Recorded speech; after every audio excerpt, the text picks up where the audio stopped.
هغه انسانان چې هغه څوک دي علمي انسانان دي غربي نصابونو په دوی کې هم فکر وکړو څنګه تاثیر پکې وکړو زه اوس درته وایم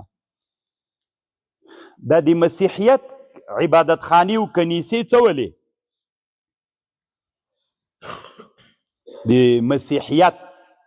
طالبانو نن په دنیا کې مسیحیت تقریبا له منځه تللی ده نسته ده دا په دنیا کې یو ډېر غټ دین و تش په خوله باندې پاتې ده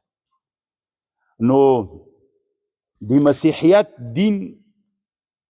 داسې وګرځول سو چې دا یو شخصي مسله ده دا هر چا شخصي مسله ده بس په همده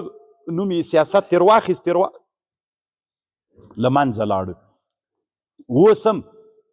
مسلمانانو ته هم داسې وایي وایي مسلمانانو دا دین څه ده دی تاسې شخصي مسله ده سیاست سره تاسې کار مه لرئ طالبانو چې دین سره سیاست نه وي هغه دین له منځه ځي دا یاد ساتئ هغه دین تاسې فکر وکړئ ډېر وخت کېږي چې مسلمانان سیاست په لاس کې نه لري ورځ تر بلې دین په ختمېدو ده خو که سیاست ته لاس ته راوړ دغه 40 میلیونه انسانان خو څه کوي راتلونکي 50 کلونو کې به انشاءالله دغه خطه نور هم غټېږي دا یاد ساتئ که تاسې وایئ موږ ته یې وایم چې کافران خبر نه سي چې دوی داسې ارادي دي نه نه هغوی پوهېږي په دې باندې زر چنده په دې باندې پوهېږي چې دلته اسلامي خطه پیدا سي اگه به ما نشینی ماشه وي اگه به دیګ نشینی سیاشه وي دلته چې اسلامي خطه جوړه وي له هغې نه رنګ اخلي خواته رنګ اخلي خواته او سرحدونو سره څه کرا بس د لمنه غټېږي فیه ما فیه یو کتاب امام مثنوي جوړ کړی وی په دې کې هغه دي چې پکې دي اوس خو تاسې پوهېږئ طالبان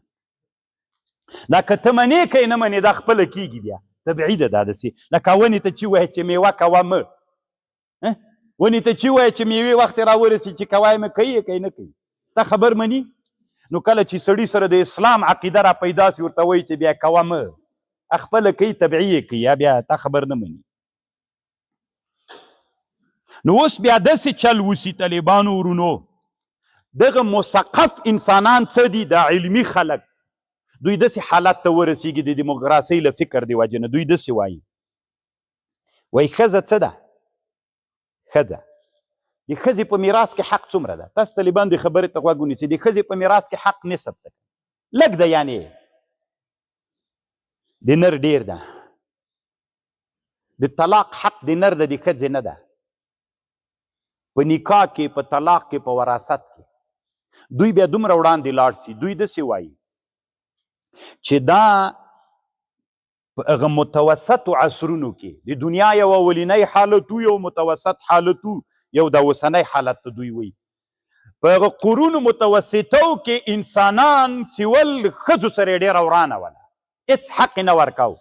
نو په هغه زمانه کې علماو داسې اجتهاد وکړو چې لږ شیان ورکړي چې د خلکو فکرونه لږ راواوړي که نه ښځې ته باید مکمل د سړي غوندې مساوي حق ورکړل سي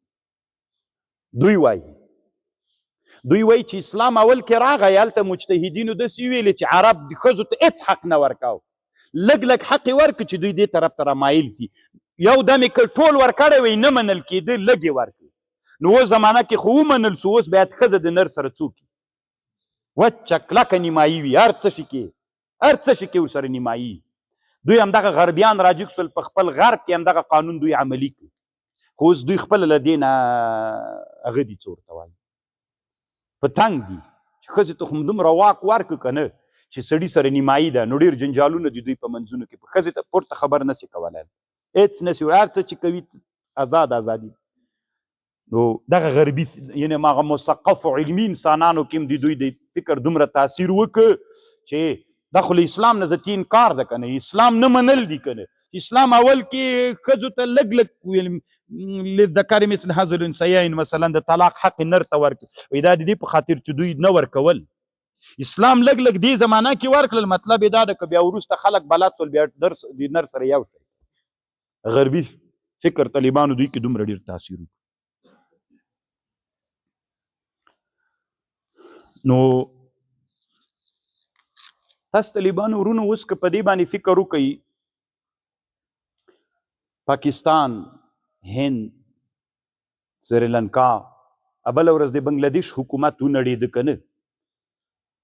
خو په سیمه کې ټول عربي هیوادونه تاسو طالبانو ورونو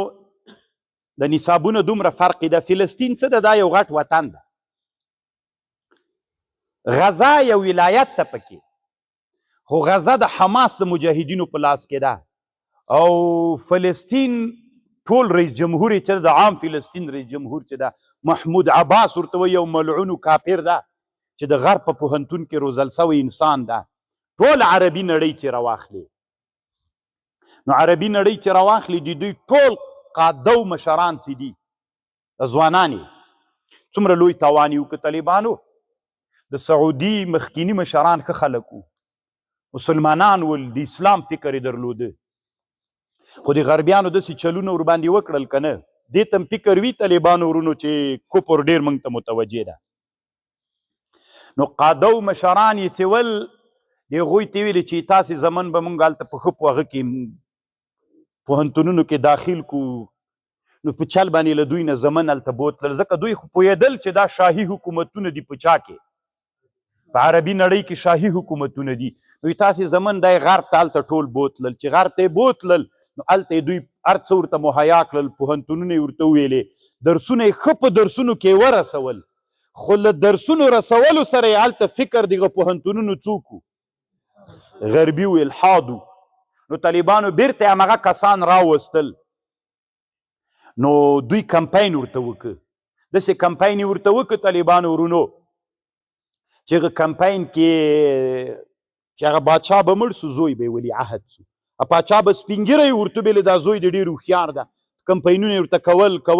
کول. لکه زه یو ښه مثال درته وایم طالبانو ورونو، دا کرکټ څه ده؟ دا یوه لوبه ده. نن دومره ډېر مصرف غربي نړۍ په دې باندې کوي، په دغه کرکټیانو باندې، خصوصا د افغانستان کرکټیان. دوی څه کمال کوي؟ خو دنیا یې څومره هغه کوي. دلته ډېر علمي خلک شته طالبانو، یو ورځ هم د هغوی څوک نه ده کړی، یعنې یادونه نه ده کړې همدې غربي میډیا. خو کرکټیان هر ساعت یادوي، یعنې د ټولنه کې هغوی ته رشد ورکوي چې پورته یې کړي. یعنې دا یې مطلب ده چې راتلونکي کې د اسلامي خو هغه کرکټیان خو ټول د دوی دي، ځکه د دوی په پوهنتونونو کې څوک سول وروزېدل، نو هغه فکرې څوک ده د الحاد. بله ورځ ته چې افغانستان ته دوی چې لږ سپین ږیري سي کرکټ نسي کولی، بیا یې چا ته راولي؟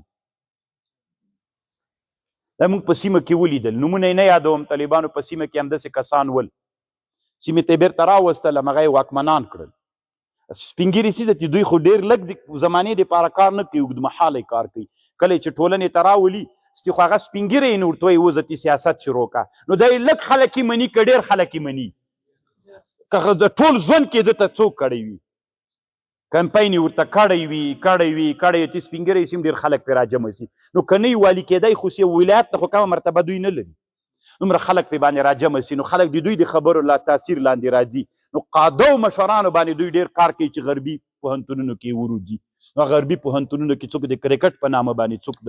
نن اسلامي امت چې ډېر د خطر سره مخ ده، د هغې ټول مشران چې تاسې وګورئ قاده و مشران یې چې دي هغه د غرب د نصاب نه متاثر دي. صحیح د علما به وي، خو هلته څوک پکې ده